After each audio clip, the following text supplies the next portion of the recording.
All right, now that we've cleaned up all these small details, we're ready to move on to the shadows.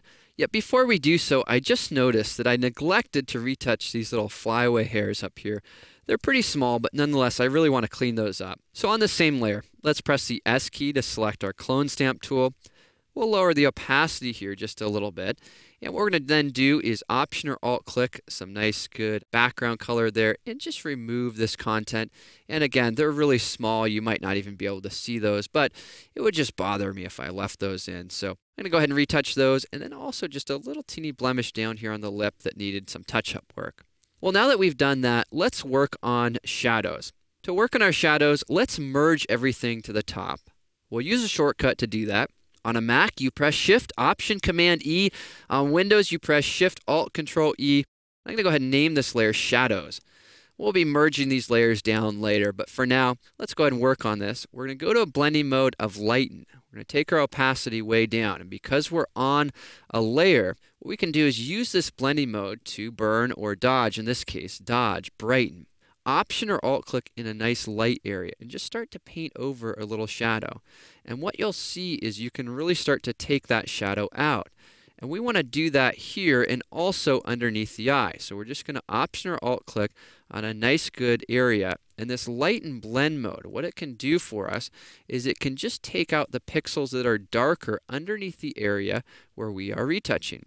In this case, we're just going to go ahead and with a nice low opacity, we're sampling brighter tones of skin, and then we're painting across these shadows, changing our brush size as needed, seeking to just brighten up some of these shadows in order to remove them. And we'll go ahead and do that in a few places. I'm going to do this a little bit around the nose as well, just brightening those up. Also a little bit around the lips down here. So I'm going to work on these shadows or work these shadows out. And sometimes when you have a bigger area like this, you may want to use a little bit of a bigger brush to kind of get that shadow area. And then we'll go over here to this side, Option or Alt click again, slowly, incrementally bringing out some of those shadows or removing some of those shadows. And it's not like we're doing anything huge, but we are doing something significant. We'll work on the top of the eye here too, and also over here. So it's all about where you sample and what you're selecting, what you're using to start to brighten up that portion of the image. Now, a lot of times when you do this, you may end up messing up the texture a little bit. So no problem with that, because we can always come back and do a little bit of healing on top of what we've done here in order to bring back a touch of texture if we need to. All right, well, let's take a look at how we've done so far. Here we have before and then after. It's looking a lot better, right? We have much cleaner view of the image. We have a little bit better texture underneath there, although it's a bit blotchy. So I want to clean that up. So before I clean it up, though, I want to do a little bit more work. We'll zoom into the lips down here, and we'll just start to brighten up some of this area, increase my opacity a little bit more there, and just work on those shadows I'm noticing around the lips. Just want to bring those up also underneath the nose there, and then over here on this side too. And a little bit down there. Just some small little adjustments, but we're thinking of painting really with light. We're dodging with the clone stamp tool.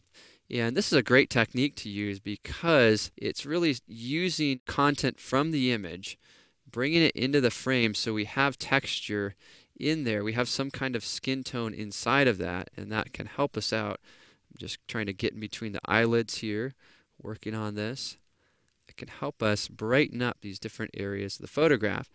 And the other great thing about this is, of course, we're on a separate layer, so we can always go back and change this. Take a look. Here's before and after. Okay, as I mentioned, I need to soften up some of the things that I've done here, so I'm going to lower my opacity just a hair. So I'm just bringing that back a little bit. New layer. Grab the healing brush. With the healing brush, all layers turned on, I'll go ahead and Option or Alt click and start to work on what I'm seeing as the texture in the photograph. So I'm going to get rid of some of this texture here first. So I'm just removing some of that. And then once I've done that, I'm going to go ahead and use what I've cleaned up there to bring it into this area of the eye. And what that will do for me is bring some of the skin pores into that area and blend these together really nicely. You can see that I'm trying to paint from different areas. Sometimes you can get away with just, one big brush stroke there and it looks great. Other times you might want to kind of paint around from different areas, blend it in, look at how it's blending on the cheeks, look at how it's blending in some of the other areas, and just work around the image a little bit as I'm doing so here. So again, you'll soon discover that some of these techniques will work great the first time. Other times you have to give it a little bit more. Just really work it and keep at it. And so that's what I'm doing here, just keeping it going, trying to work on these little areas, and also trying to make sure I'm not creating any problems. If I am, I'm going back to fix those problems. Well, let's see how this looks so far. We're going to go through and just a little bit of healing in a few of these areas.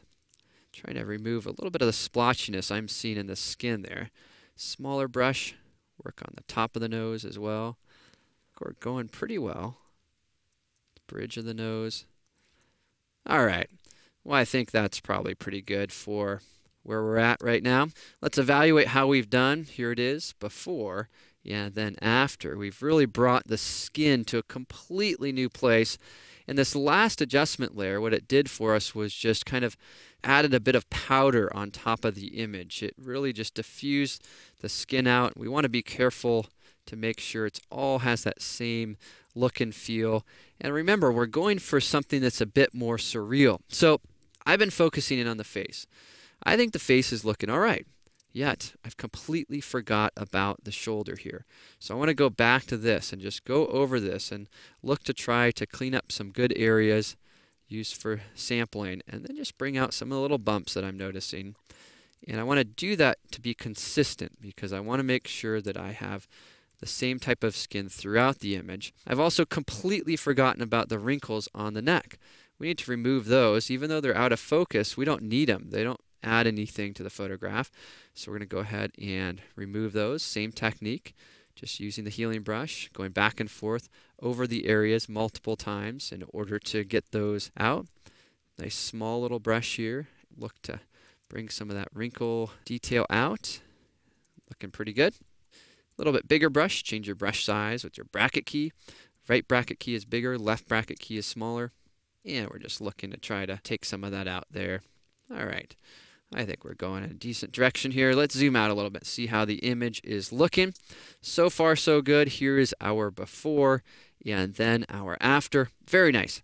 At this stage, let's merge all of our work together. Let's commit to what we've done. To do that, I always like to merge the top and then merge down to the underlying layers.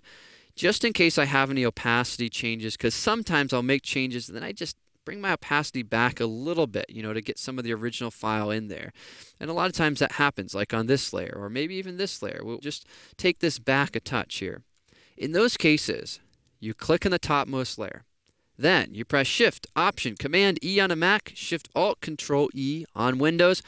Click on the topmost layer, hold down the Shift key, click on the bottommost layer of your cleanup work, and then press Command E on a Mac, Control E on Windows, and we'll name this Cleanup. We'll zoom in a little bit to see if our cleanup layer is good. Here it is, before and then after.